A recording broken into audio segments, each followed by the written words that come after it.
Eh, Sebentar lagi kita mulai. Mohon saling mengingatkan saja.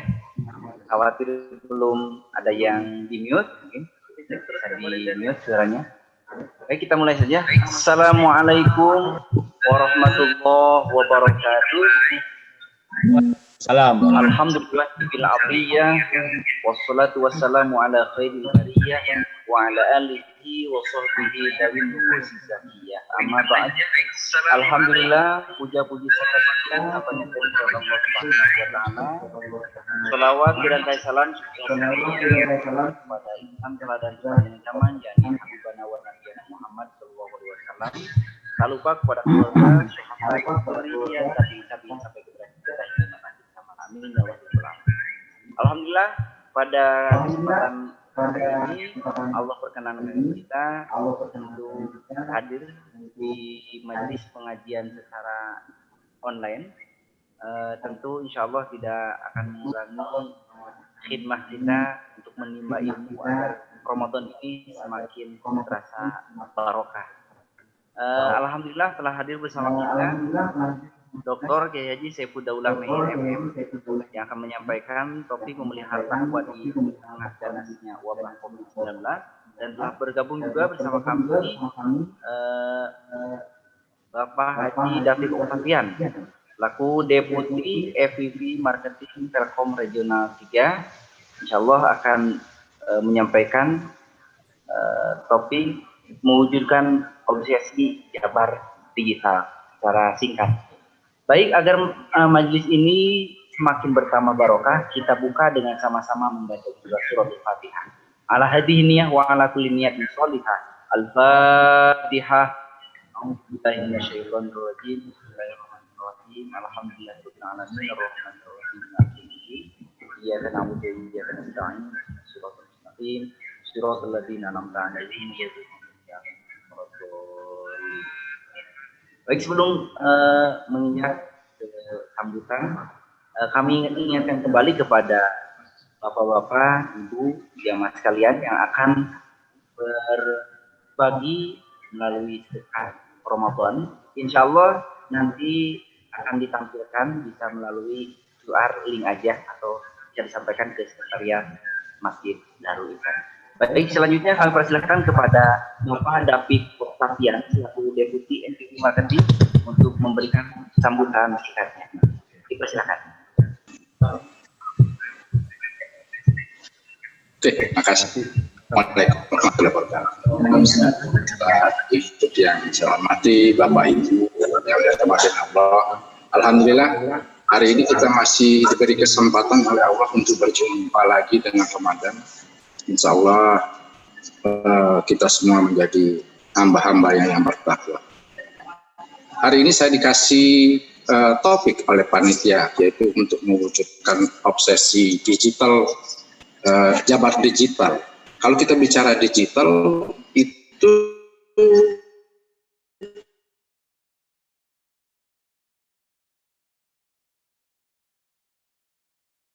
artinya kita bicara infrastruktur saja yang memang harus saling keterkaitan supaya obsesi kita untuk mewujudkan dunia digital itu menjadi bisa terrealisasi. Kalau kita bicara Telkom, infrastruktur Telkom itu sudah paling top. Konon kabarnya bumi ini dikelilingi hampir 5 kali lipat, 5 sampai 6 kali lipat dililit oleh FO, fiber optik kita. Sedemikian luasnya jangkauan layanan fiber optik kita. Tapi itu tidak cukup. Artinya selain fiber optik, kita juga punya infrastruktur lainnya, IT kita, aplikasi kita sudah kita siapkan juga untuk memenuhi kebutuhan masyarakat akan dunia telekomunikasi. Dan ya ini kalau kita lihat sekarang ini, ya infrastruktur sudah, IT sudah, aplikasi sudah, kemudian kesiapan masyarakat sendiri bagaimana behaviornya. Kalau selama ini, kalau saya boleh bilang jujur, itu sangat sulit kita untuk merubah behavior customer kita, karena selama ini kita lah terutama di Indonesia itu masih senang sekali ketemu itu secara fisikal. Jadi ketemu fisik itu apapun. Mau dilayanin kalau ke Telkom itu maunya senangnya dilayani secara fisik gitu ya. Dan sampai akhirnya COVID datang. COVID ini ya mohon maaf sekali. Ada sisi positifnya yang membuat kita mempercepat behavior masyarakat itu berubah. Menjadi terpaksa untuk menjadi digital. Terpaksa untuk menjadi digital. Kita nggak tahu setelah COVID berlalu, insya Allah segera gitu, apakah behavior yang bagus itu akan kembali lagi habitnya secara fisikal seperti dulu, atau kita akan tetap mempertahankan dunia digital yang selama ini kita sedang uji coba sebetulnya ya. Jadi 2 bulan terakhir ini luar biasa dahsyatnya. Gitu. Semua orang itu memanfaatkan teknologi digital untuk berhubungan satu dengan yang lainnya. Bukan cuma kerja, bukan cuma belajar, termasuk siar-siar agama seperti yang kita lakukan sekarang ini juga sudah menggunakan digital. Kebayang oleh kita 3 atau 4 bulan yang lalu seberapa sering sih kita menggunakan teknologi digital untuk melakukan syiar gitu. Mungkin sangat sedikit gitu, hanya limited ustadz yang mungkin bisa menyampaikan ke masyarakat atau halayak ramai melalui dunia digital yang sebetulnya dia bisa lakukan dengan para pendengar gitu, jamaahnya bukan hanya satu lokasi saja, tapi se-Indonesia itu bisa kita menggunakan dengan teknologi digital ini. Kemarin beberapa teman saya itu takut atau ragu-ragu ya, kita mencoba mengurangi juga layanan kita itu yang secara fisik. Kita menutup semua layanan plaza Telkom kita. Padahal dulunya untuk menutup satu plaza Telkom saja pertimbangan banyak banget gitu.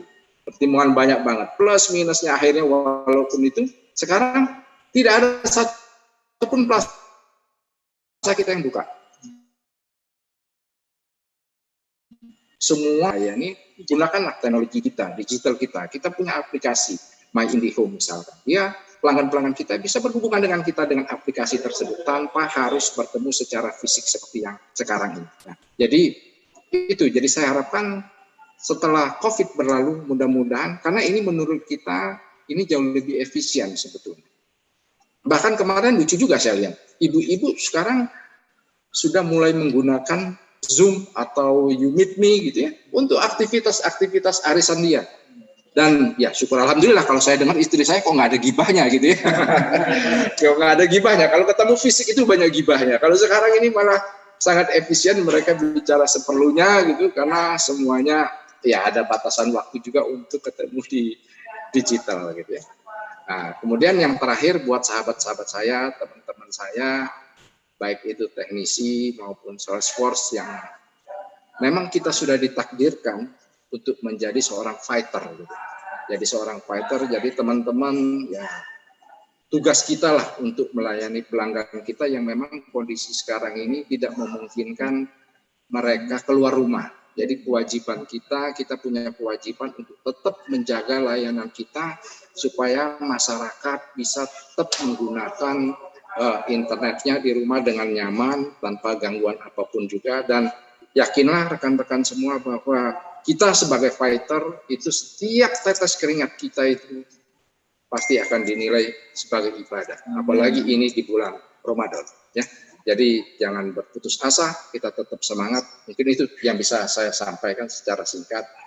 Harapannya sekali lagi kita semua segera melalui wabah COVID ini segera berlalu supaya kita semua selalu tetap sehat.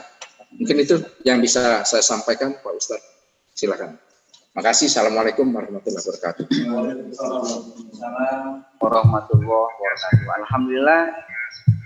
Tibalah saatnya kita simak tausiah atau tausiah Rabbani bersama guru kita Dr. Kiai Saiful Daulah Mehir MM. Pada Al-Muharram, Assalamualaikum warahmatullahi wabarakatuh. Bismillahirrahmanirrahim. Alhamdulillahirabbil alamin. Wassalatu wassalamu ala asyrafil anbiya wal mursalin. Nabiyyina wa habibina wa syafi'ina wa maulana Muhammadin wa ala alihi wa sahbihi ila yaumiddin.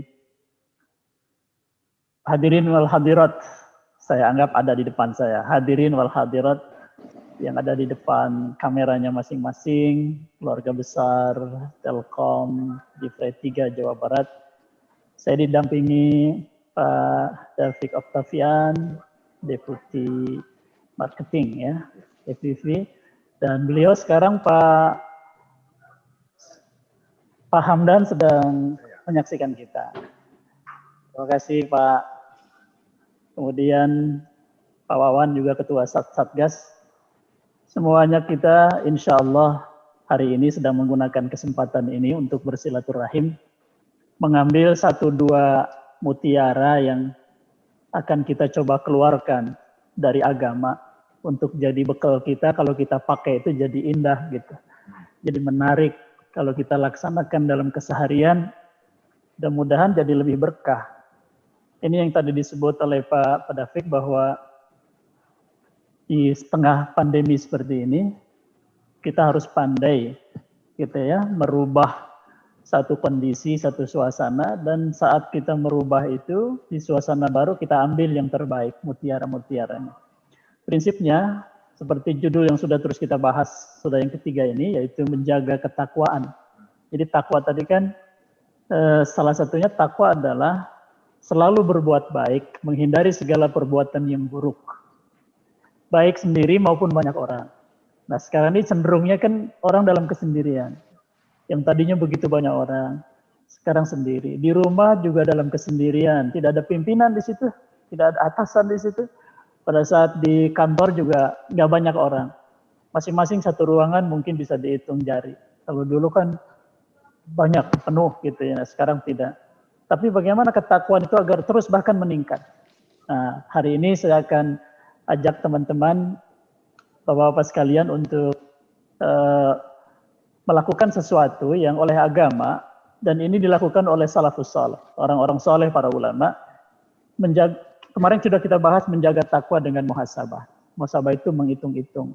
Jadi kalau dia menghitung rugi hidup untuk ke depan nanti, dia harus sudah mempersiapkan bekal, kira-kira begitu. Buat masa depan tuanya, buat masa depan barzahnya, buat masa depan di akhiratnya, kira-kira punya bekal nggak?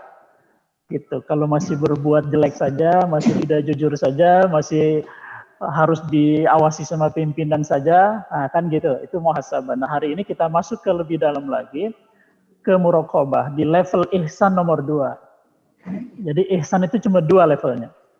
Level utama nomor 1 dan level kedua nomor 2. Ihsan itu kita punya Darul Ihsan. Ini konsep di kita. Apa itu? Ihsan itu kata Rasulullah SAW ketika ditanya oleh Jibril, akhbirni anil ihsan. Ya Jibril beritahu aku tentang ihsan. Rasul mengatakan, anta billaha ka'annaka tarah, fa illam takun tarah fa innahu yarak. Yang paling tinggi ihsan itu, dimanapun kamu berada, apapun yang kamu lakukan, satu, niatkan itu ibadah, yang kedua, kamu harus sampai melihat Allah. Itu level paling tinggi. Nah, level paling tinggi ini pada kita mau bahas terakhir nanti, hari Rabu depan. Nah, yang sekarang ini level nomor 2. Level ketika seseorang itu yang kedua, fa illam takun tarahu, kalau kamu tidak bisa melihat Allah, kata Rasul, fa innahu yarak, kalian harus yakin Allah selalu melihat dan mengawasimu. Pengawasan Allah. Dalam bahasa tasawuf disebut muraqabah. Muraqabah. Jadi muraqabah itu selalu diperhatikan, selalu dilihat oleh Allah Subhanahu wa taala. Jadi ada 2 ihsan itu, bisa melihat Allah, yang kedua yakin selalu dilihat Allah. Nah, sekarang level yang kedua ini, yakin selalu dilihat Allah. Jadi dalam kesendirian pun dia tidak sendirian, dia bersama Allah. Itulah orang yang bertakwa. Allah berjanji, innallaha ma'al muttaqin. Allah selalu menyertai orang bertakwa dimanapun dia berada. Makanya nggak usah takut.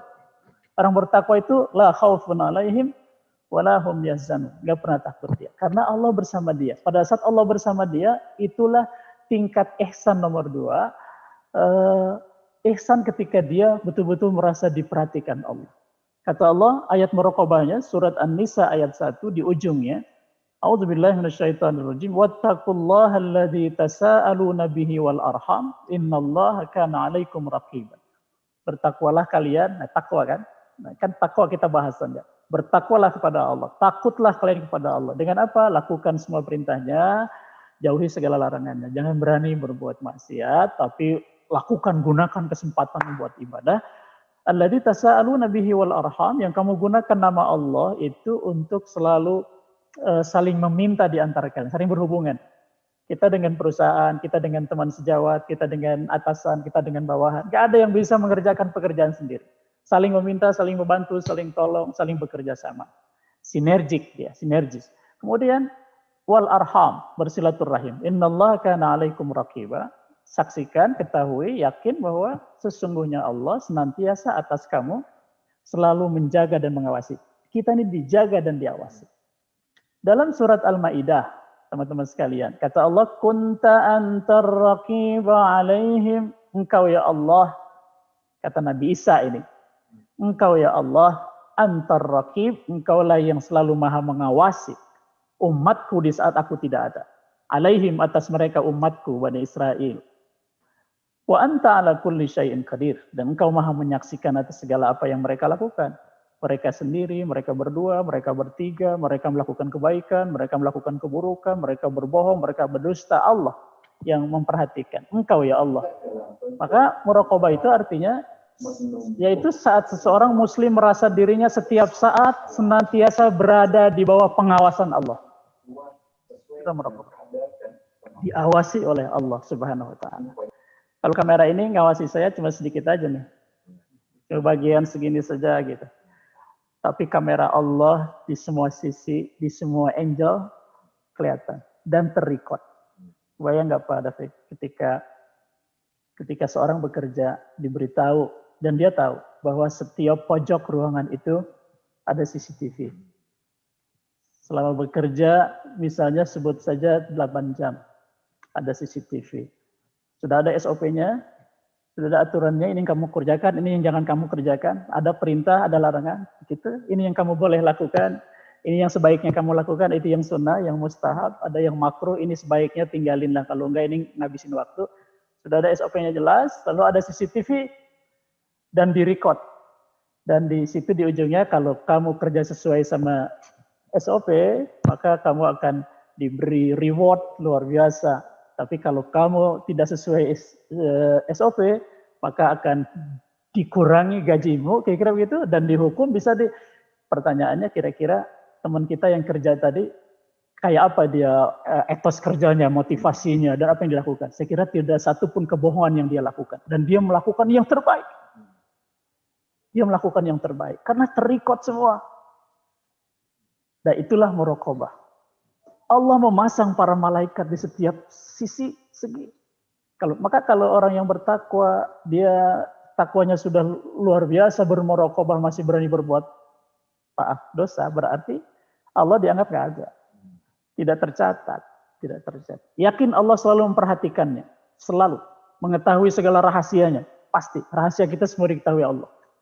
Mengawasi semua perbuatan kita. Itulah muraqabah. Semua tercatat. Tak ada satu detik pun yang luput. Gak ada. Kalau CCTV masih bisa diakali mungkin sama orang ahli teknologi. Ditutup segala macam. Tidak bagi para malaikat. La ya'sunallah. Kata Allah di surat At-Tahrim, malaikat yang mengawasi CCTV-nya, la ya'sunallah. Mereka tidak bermaksiat pada Allah. Wa yaf'aluna ma yu'marun. Dan mereka melakukan apa saja yang diperintah Allah. Sesuai. Gak ada kurang, gak ada lebih. Itulah para malaikat. Jadi CCTV ilahi. Nah, itulah muraqabah. Oleh karena itu, maka seorang muslim meskipun sendirian, kalau sudah bermuraqabah, dia selalu akan takzim kepada Allah. Membesarkan Allah. Sekarang kita tarik kaitannya sama seorang pegawai tadi. Kalau dia sedang ada di luar, apa yang dia katakan terhadap perusahaan, terhadap atasan, terhadap koleha di pekerjaan, maka dia akan takzim. Karena itu jalan kebaikan dan jalan rezekinya. Gitu teman-teman. Jadi Allah memberikan rezeki kepada kita untuk hidup buat kita, istri kita, anak kita, bikin rumah, beli mobil, ganti motor, beli sepeda apa tuh Kak? Yang beli di penonton itu. Semua Allah kasih hakikatnya melalui jalan. Apa jalannya? Perusahaan yang Allah tunjuk. Rezekimu di situ, kata Allah, maka jaga jalan rezekimu itu. Itulah ketakwaan. Jadi takzim. Orang yang muraqabah itu meskipun dia sendirian, dia di luar perusahaan, dia tetap takzim membesarkan jalan rezekinya. Dia harus selalu membesarkan Allah. Maka orang yang bertakwa di luar masjid pun, di toko, di pasar sekalipun, dia akan rendah hati. Sifat yang tampil dari muraqabah yang pertama adalah dia rendah hati. Karena dia hanya membesarkan Allah. Nggak ada yang lebih besar dari Allah. Yang kedua, taat kepadanya. Taat kepadanya. Taat kepada Allah atas segala perintah dan larangannya. Kita bawa lagi ke suasana pekerjaan. Berarti ditaati apapun permohonan dari jalan hidupnya. Jalan rezeki yang Allah takdirkan dari perusahaan, dari lembaganya. Maka sikapnya akan selalu jujur. Muraqabah yang kedua, menciptakan sikap jujur bagi kita semua orang yang bertakwa. Yang ketiga, merasa begitu dekat dengan Allah, selalu dekat sama Allah, dekat banget gitu. Orang yang muraqabah itu dimanapun dia berada, Allah itu lebih dekat dari nadi lehernya sendiri. Dekat. Kira-kira kalau kita dekat sama pemilik segala, aman. Di sini di Telkom nih, kita dekat sama direktur kita juga. Kita sudah rasa lebih tenang kan? Apalagi sekarang kita dekat kepada pemilik direktur, pemilik perusahaan kita, Allah Subhanahu wa taala. Lahu ma fis samawati wa ma fil ardh.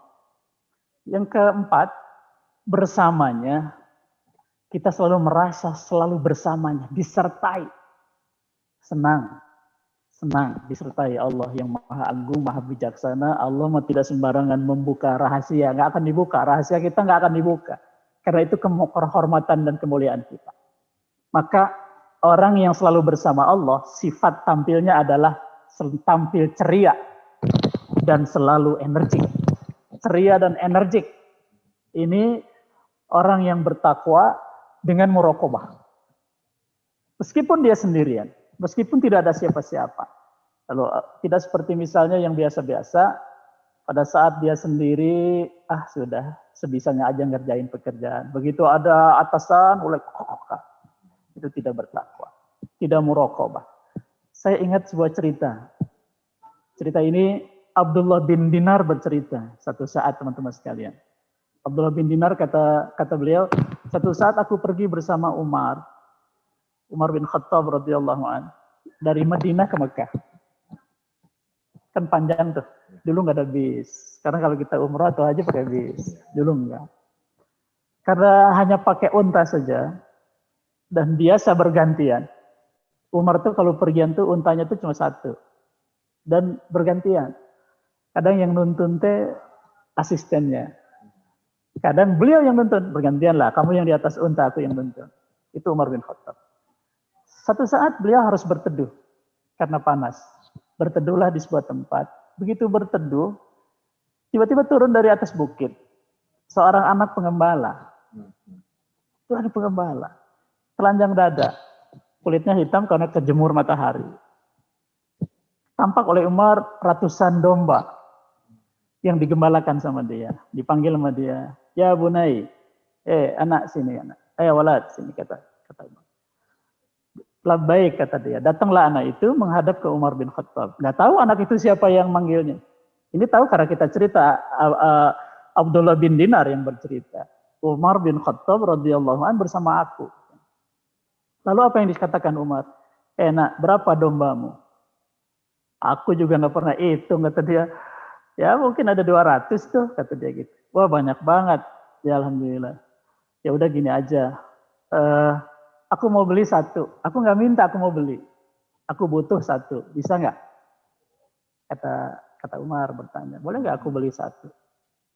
Ya kalau beli jangan sama aku, sama pemilik ini semua. Siapa? Di sana rumahnya. Dialah pemilik domba-domba ini. Aku bekerja kepadanya. Ya udahlah, nggak usah berhubungan sama pemilik lah. Kan dia nggak tahu. Dia tahu nggak berapa jumlah domba yang kamu gembalakan? Nggak tahu. Saya aja juga nggak tahu. Ya sudah, kalau dia nggak tahu, jumlahnya nggak pernah dihitung, kamu nggak pernah ditanya, sekarang kalau aku mau beli, kasihlah satu lah. Itu rahasia kita aja. Gitu ya. Anak itu bergetar, Pak. Sahabat-sahabat sekalian, anak itu bergetar, merah wajahnya, memerah mukanya. Lalu anak itu nggak banyak ngomong lagi. Kata anak itu, ya Sayyidi, fa'ain Allah. Hai Tuhanku, kalau gitu di mana Allah? Kalau Anda mengatakan nggak ada yang tahu, lalu majikan juga tidak tahu, di mana Allah itu? Umar menangis begitu ada jawaban kayak gitu teh. Umar langsung menangis. Umar bin Khattab radhiyallahu an menangis terseduh-seduh. Kata Abdullah bin Dinar, ada apa ya Amirul Mukminin? Ada apa? Kata dia, luar biasa aku bangga. Sekarang muraqabah itu alhamdulillah bagi orang yang bertakwa sudah Allah kasih kepada hatta seorang pengembala, bukan pejabat negara. Kalau penggembalanya saja sudah muraqabah seperti ini. Apalagi kalau nanti para pejabat negaranya sudah muraqabah seperti ini. Negara kita bakal aman dan tentram. Nah inilah muraqabah. Gak pernah dia hitung, orang lain gak tahu. Dia bisa aja kasih. Kata Umar, kamu bisa aja kasih. Nanti bila jangan, kalau nggak ditanya, enggak akan ditanya. Ya nggak usah bilang kamu ambilnya uang. Dia cuma jawab fa'inallah, di mana Allah? Jawaban itulah jawaban muraqabah. Dan Umar menangis karena bangga kepada keimanan. Dan tidak mungkin muraqabah itu ada kalau tanpa iman. Jadi tempatnya itu di iman. Jadi sebetulnya pangkalnya iman. Begitu imannya luar biasa. Kemudian dia bertakwa. Takwanya tadi bertahap dia. Sampai takwa muraqabah. Dia merasa selalu diperhatikan Allah. Dilihat Allah. Aku juga dapat pekerjaan untuk mengembala ini juga dari Allah. Lalu aku khianati Allah. Apa nanti kata yang mengamanatkan pekerjaan kepadaku ini, yaitu Allah. Mungkin manusia yang jadi jalannya dia tidak tahu. Tapi Allah yang maha kuasa perkasa tahu. Luar biasa. Inilah muraqabah. Yang mau kita jadikan tuh isinya. Boleh jadi dia anak kecil berkulit hitam legam, kerjaannya hanya seorang pengembala domba. Tapi hatinya penuh dengan iman dan dia punya muraqabah yang luar biasa. Nah ini pelajaran muraqabah di saat kita pandemi ini. Ya harus ditingkatkan ketakwaan kita untuk ini. Selanjutnya untuk sampai ke musyahadah, kan tadi ihsan itu dua. Satu muraqabah, yang nomor dua ini muraqabah. Yang nomor utamanya, nomor satunya, sampai kita seakan melihat Allah. Nah itu yang susah. Nah itu yang kita jelasin berikutnya nanti, namanya musyahadah. Tapi untuk sampai musyahadah, kita harus lewat namanya mujahadah. Mujahadah itu kesungguhan kita menjaga muraqabah.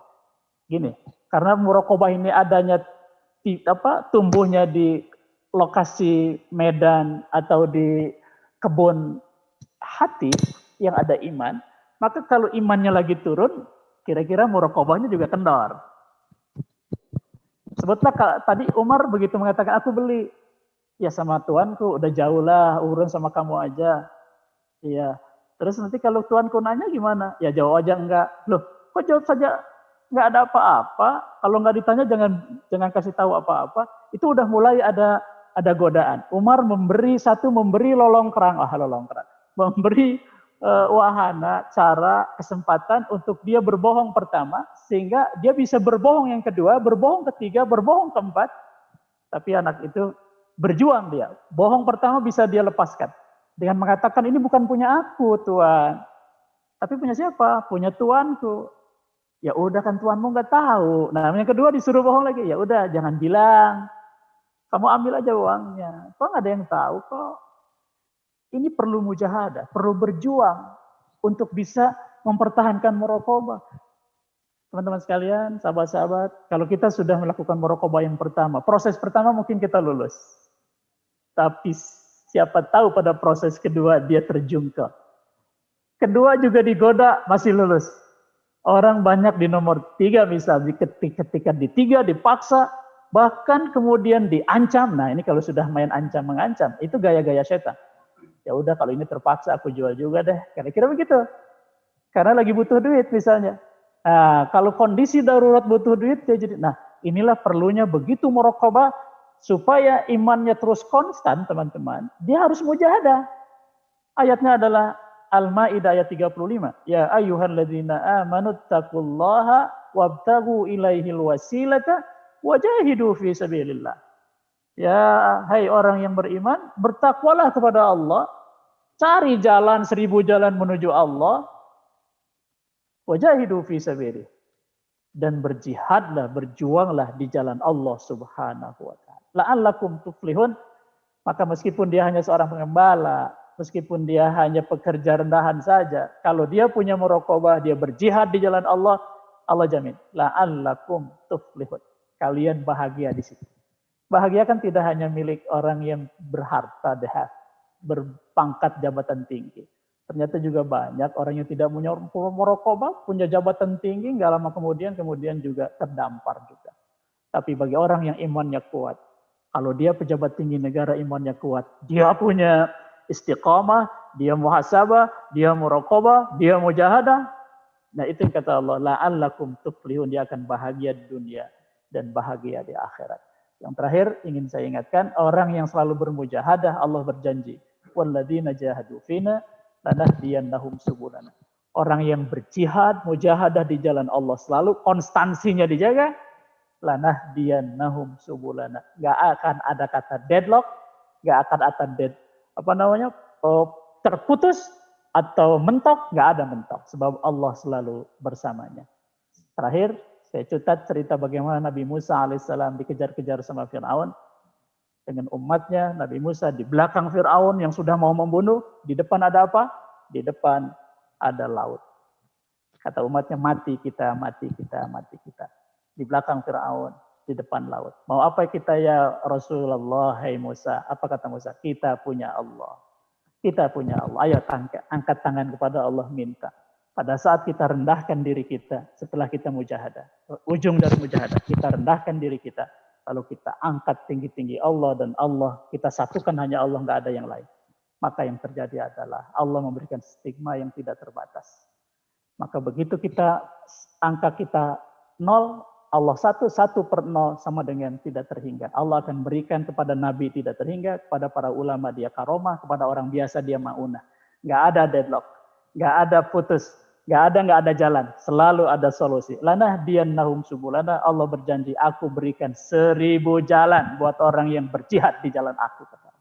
Mudah-mudahan Allah selalu memberi jalan, dan saya yakin 1000 jalan itu setelah COVID ini ada 1000 jalan. Jadi pada pik jangan khawatir, budaya behavior yang sudah dibentuk ini akan terus berjalan, bahkan semakin kaya dia. Semakin banyak hikmah setelah ini terjadi, setelah ini lewat. Berikutnya kita coba sapa teman-teman ya, Kang Denny ya, yang mau bertanya, memberi komentar terhadap materi dan terhadap yang lain di saat-saat kita malam nanti, malam ke-21 punya kesempatan mujahadah kita dalam muraqabah. Meskipun sendirian kita bisa sholat tahajud dan lebih khusyuk di malam hari dengan seperti Siti Aisyah bercerita Nabi, rukuknya lama, sujudnya lama, apalagi bacaannya lama, kayak gitu ya. Tapi kan sahur terusin lagi, kira-kira begitu. Baik, Kang Denny. Ada pertanyaan dari Bapak Teten. Apakah di antara 10 hari terakhir di bulan Ramadan dipastikan malaikat Allah akan turun ke bumi? Sehingga apabila kita selalu terjaga ibadah setiap malamnya akan mendapat Lailatul Qadar. Ya. Pak Teten ya? Ya, pertanyaan bagus banget, mulainya nanti malam. Jadi namanya malam Lailatul Qadar. Suratnya surat Al-Qadar, kalau nggak salah surat ke-94 dalam Al-Quran. A'udzubillahi minasyaitonirrajim. Inna anzalnahu fi lailatul qadr wa ma adraka ma lailatul qadr. Lailatul qadri khairum min alfi syahr. Pertanyaannya, benarkah malaikat turun? Allah menyatakannya sampai dengan kata wa ma adraka. Pak Teten, kalau Allah dalam Quran menyampaikan sesuatu yang pakai wa ma adraka, itu artinya apa yang mau diceritakan itu luar biasa. Tentang neraka, tentang hari kiamat gitu. Nah sekarang tentang Lailatul Qadar ternyata pakai wama adraka ma Lailatul Qadar. Allah sendiri yang jawab, Lailatul Qadri khairum min alfi syahr. Nah, ini dia jawabannya. Tanazzalul malaikatu warruhu fiha biizni rabbihim min kulli amr. Malaikat turun semuanya, maka bumi ini menjadi sempit karena begitu banyak para malaikat turun. Biizni rabbiha. Kenapa malaikat bersemangat turun pada malam itu? Karena Allah mengizinkannya. Ada surat izin dari Allah, ada perintah dari Allah, maka mereka turun untuk ngapain? Apain mereka diturunkan? Mereka berebut turun itu. Tanazzalul malaikatu warruhu fiha biizni rabbihim min kulli amrin. Min kulli amrin. Menetapkan yang Allah perintahkan, perkara-perkara perorangan, perkara berjamal keluarga, bangsa, dan perkara dunia, akhirat seseorang. Amrin. Nah, jadi maka saya menganjurkan, kalau pengen lebih cepat COVID ini lewat, kita bisa nikmati hidup tanpa was-was lagi, sementara kemajuan bisa terus kita nikmati, manfaatkan 10 hari terakhir ini, sebab kata Nabi, taharru lailatul qadri fil ashril awakhir min Ramadan, carilah Lailatul Qadar itu di 10 malam terakhir bulan Ramadan. Gitu. Jadi insya Allah saya yakin banget, kalau kita dapat, insya Allah. Siapa tahu COVID ini bakal dihancurkan sama Allah karena doa Pak Teten. Doa kita semua, insya Allah. Baik. Selanjutnya masih ada dari Pak Agus Supriyadi. Ustadz, pertanyaannya, bagaimana supaya kita istiqomah di dalam muraqabah? Kiat-kiat istiqomah. Ya. Bagaimana supaya kita istiqomah dalam muraqabah? Istiqomah itu kan artinya konstan, nggak ada turun naiknya gitu ya. Tadi sudah saya kasih clue-nya, kita harus imannya dulu. Jadi si dasarnya dulu, imannya harus konstan. Padahal iman konstan itu hanya milik malaikat. Kalau iman kita orang biasa ini kan yazidu wa yanqusu, naik dan turun. Nah, jawabannya bagaimana supaya tidak turun-turun gitu kan? Yang nggak turun-turun, yang naik terus itu imannya para nabi dan rasul. Iman kita itu naik dan turun. Pertanyaannya apa yang mempengaruhi orang jadi naik dan turun? Nah, cari itu penyebabnya. Kalau Nabi bilangnya, konstansi atau iman bakal konstan atau dia bakal naik kalau sering baca Quran. Sholat itu menaikkan. Baca Quran itu menaikkan. Dengerin ceramah itu menaikkan. Bergaul sama orang soleh itu menaikkan. Datang ke tempat yang tidak ada orang soleh itu akan menurunkan. Rasul bilangnya gini, tempat paling baik kan masjid.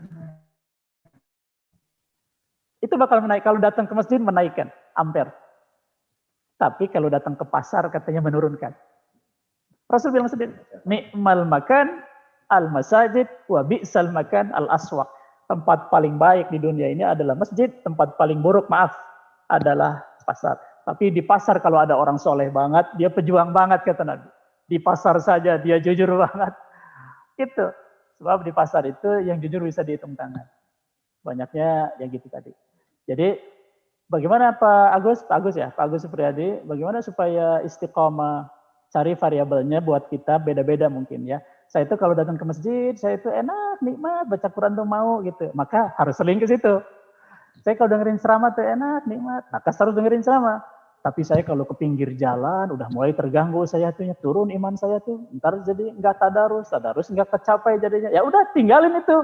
Jadi cari variabelnya yang membuat kita terus naik, meninggalkan variabel yang menurunkan.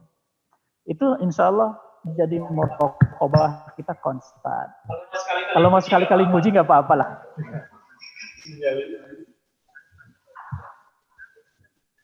Ada lagi Pak? Yang tadi itu Pak Teten belum selesai. Jadi kepotong pertanyaannya. Jadi saya bacakan ulang. Pak Teten bertanya, apakah di antara 10 hari terakhir di bulan Ramadan dipastikan malaikat Allah akan turun ke bumi, sehingga apabila kita selalu terjaga ibadah setiap malam akan mendapat Lailatul Qadar. Mulai jam berapa dan sampai jam berapakah yang dinamakan malam Lailatul Qadar, dan amal ibadah apa saja yang mesti kita amalkan di malam-malam bulan. Ya, ini pertanyaan dari 5 orang dia terkait. Ini 5 pertanyaan. Gabung Pak Teten. Jadi pertanyaannya munal banget.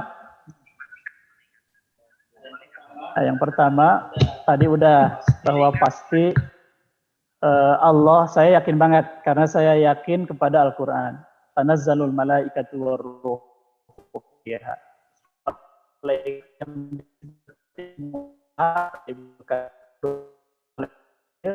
Menebar maghfirah dan barokah dari Allah Subhanahu wa taala. Buat siapa? Pertama, betul-betul buat yang ada di masjid. Yang kedua, buat siapa lagi? Buat orang yang menghidupkan malam. Apa listriknya? Apa jaluran Zoom-nya? Apa-apa? Tidak. Katanya ahya lailatul qadar itu arti dengan ibadah. Dengan ibadah. Ibadah apa? Salat malam, terbatas tuh kan.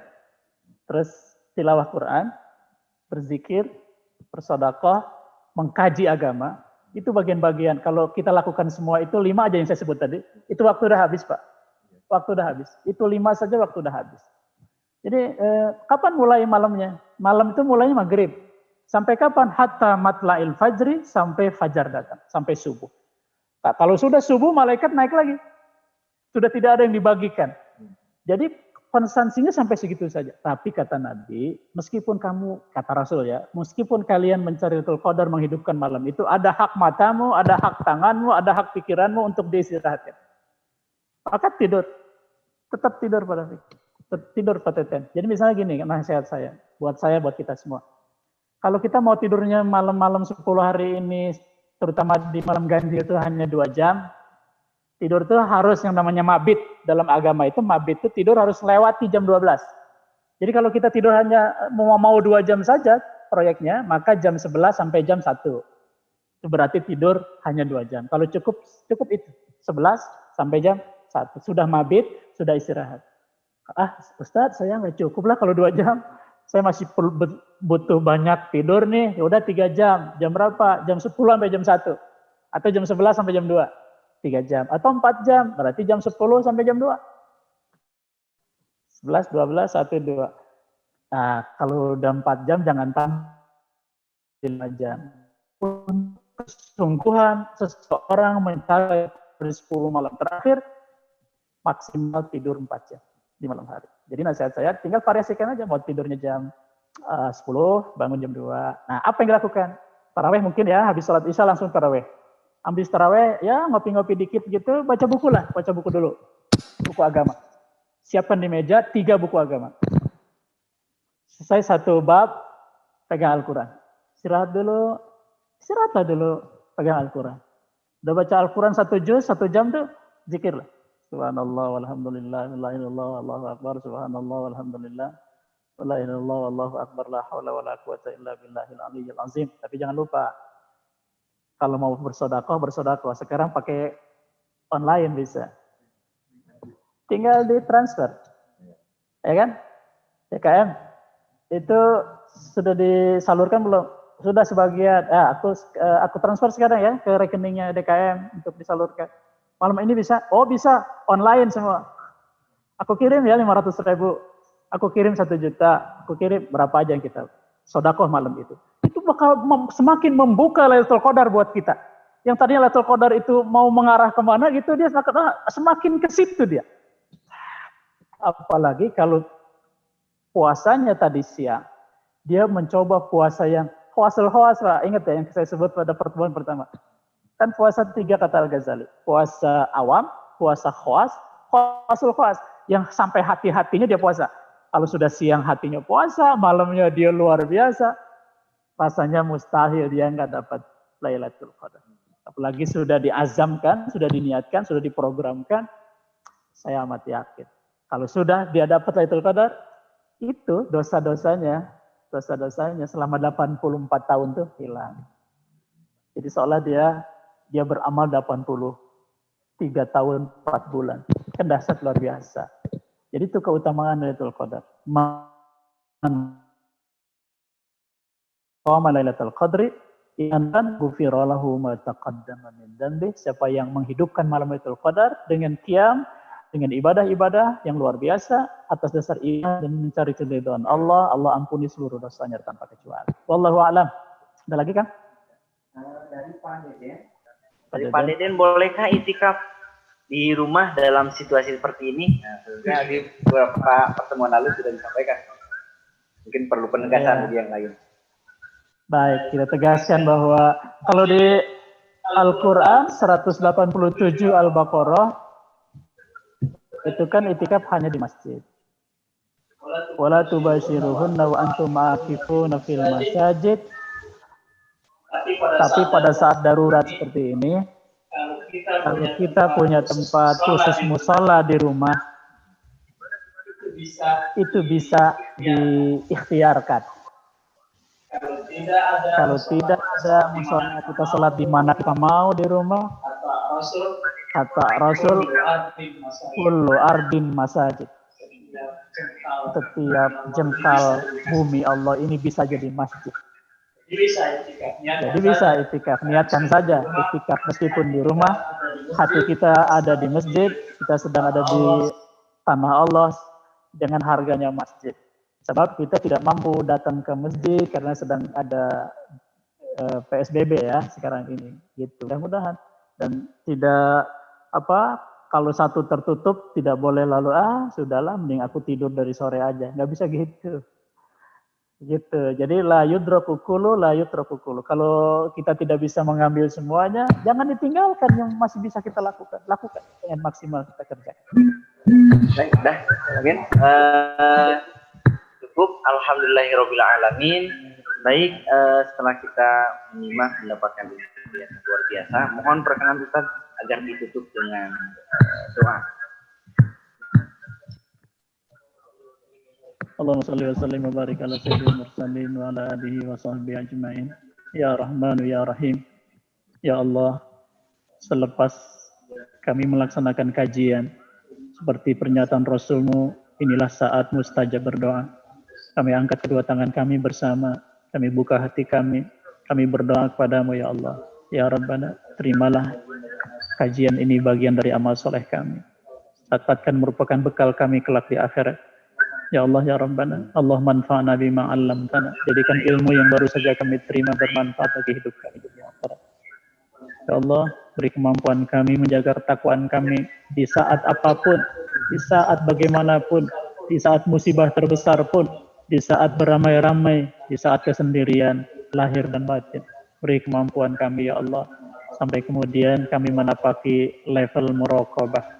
Sehingga kami tenang, nyaman, tentram bersama-Mu ya Allah dimanapun kami berada untuk beramal soleh, meninggalkan segala kesulitan, meninggalkan segala keburukan, meninggalkan segala kebohongan, meninggalkan segala kemaksiatan. Ya Allah ya Rabbana, malam nanti kami songsong mulai malam 21, 10 hari terakhir Ramadan yang mulia. Seperti pernyataan Rasul-Mu, kami yakin ya Allah akan menjadi malam-malam istimewa. Beri kekuatan kami merencanakannya untuk mengisinya ya Allah, agar target kami mendapatkan Lailatul Qadar tercapai. Ya Allah ya Rabbana, beri kemampuan kami untuk menjaga ketakwaan kami, semua kami ya Allah, karena kami semua hamba-hamba-Mu. Dan beri kemampuan kami menjaga institusi kami ya Allah, tempat kami kerja, saluran rezeki kami. Karena dengan menjaganya berarti kami bersyukur kepada-Mu ya Allah. Berkahi rezeki bagian kami, berkahi rezeki yang masih ada di tangan kami. Terimalah ya Allah rezeki yang sudah kami belanjakan di jalan-Mu ya Allah. Rabbana, jangan Kau berikan rezeki kepada kami akan merusak iman dan ketakwaan kami, tapi berikan rezeki yang akan memuluskan iman semakin mantap di hati kami. Allahumma ja'alna minas su'ada'il maqbulin wa la taj'alna minal ashqiya'il mardudin. Jadikan kami semua di bulan Ramadan ini ya Allah orang-orang yang bahagia karena diterima semua amal salehnya. Dan jangan Kau jadikan kami orang yang tidak bahagia karena tertolak semua amal. Allahumma innaka afuwun tuhibbul afwa fa'fu anna. Rabbana atina fid dunya hasanah wa fil akhirati hasanah wa qina azabannar wa adkhilna jannata ma'al abrar ya aziz ya ghaffar. Walhamdulillahirabbil alamin. Amin ya Allah yang muji besar. Terima kasih. Assalamualaikum warahmatullahi wabarakatuh. Alhamdulillahirabbil alamin. Pengajian di awal terakhir telah kita simak bersama. Semoga aktivitas kita bernilai ibadah. Kami informasikan kembali terus simak kajian-kajian yang diselenggarakan oleh Masjid Darul Ihsan dan bersinergi dengan Telkom Regional 3 Jabar, dan insya Allah kita ketemu lagi di hari Jumat di waktu yang sama dan yang sama. Kita tutup dengan syukuran akhir majelis. Subhanakallahumma wa bihamdika asyhadu an la ilaha illa anta astaghfiruka wa atubu ilaik. Assalamualaikum warahmatullahi wabarakatuh. Waalaikumsalam.